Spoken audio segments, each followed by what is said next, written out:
Vous écoutez Europe 1, il est 11h. Les infos, Lénaïque Monnier. Bonjour Lénaïque. Bonjour Laurent, bonjour à tous. Soyez prudents si vous vivez dans le sud-est. Les départements de l'Ardèche, le Gard, la Lozère et le Var sont en vigilance orange, pluie, inondation. Les deux premiers sont aussi concernés par une alerte aux crues.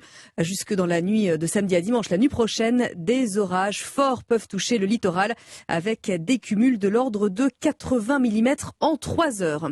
La reprise épidémique se confirme en France et commence à se faire ressentir à l'hôpital. Santé publique France indique que les admissions à l'hôpital et en soins critiques sont reparties à la hausse. Les États-Unis, de leur côté, ont franchi un nouveau cap en autorisant hier soir la vaccination des 5-11 ans avec le vaccin Pfizer. 28 millions de petits Américains sont concernés. Menace contre menace, la France et la Grande-Bretagne sont dans une impasse dans le conflit autour des licences de pêche post-Brexit. Dès mardi, la France compte bloquer toutes les importations de poissons britanniques dans les ports de la Manche et de la mer du Nord.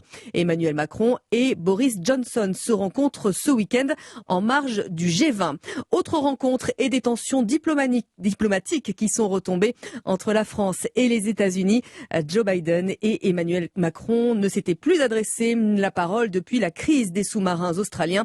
Ces choses réparées depuis hier à Rome. À l'étranger, le prince Andrew demande à la justice américaine de rejeter la plainte d'une Américaine qui l'accuse d'agression sexuelle lorsqu'elle était mineure.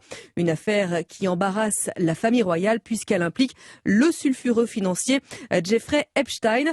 Par ailleurs, la reine Elisabeth, elle, a annulé son déplacement à la COP26 à Glasgow. C'est ce week-end. À partir de demain, la souveraine devra rester au repos encore au moins 2 semaines sur conseil de ses médecins. Les sports et ce match laborieux mais néanmoins victorieux du Paris Saint-Germain hier soir en ouverture de la 12e journée de Ligue 1.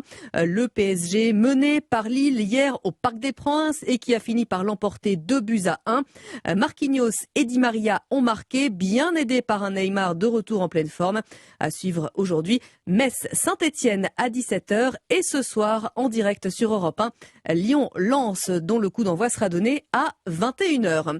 En tennis, fin de saison pour Hugo Humbert. Le joueur n'a gagné qu'un seul match en 5 tournois.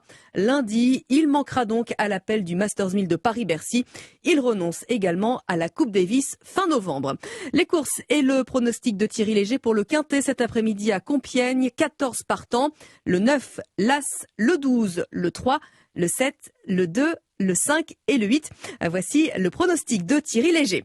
Vous êtes peut-être en voiture ce matin, on fait un point sur le trafic. Et voilà, c'est l'heure du radioguidage sur Europe 1 avec les opticiens Atoll pour mieux voir au volant. Atoll, bien voir, bien être. Et vous avez de la chance, il n'y a pas grand-chose à signaler. Bison Futé vous indique que la journée est verte sur l'ensemble du territoire malgré ce week-end prolongé.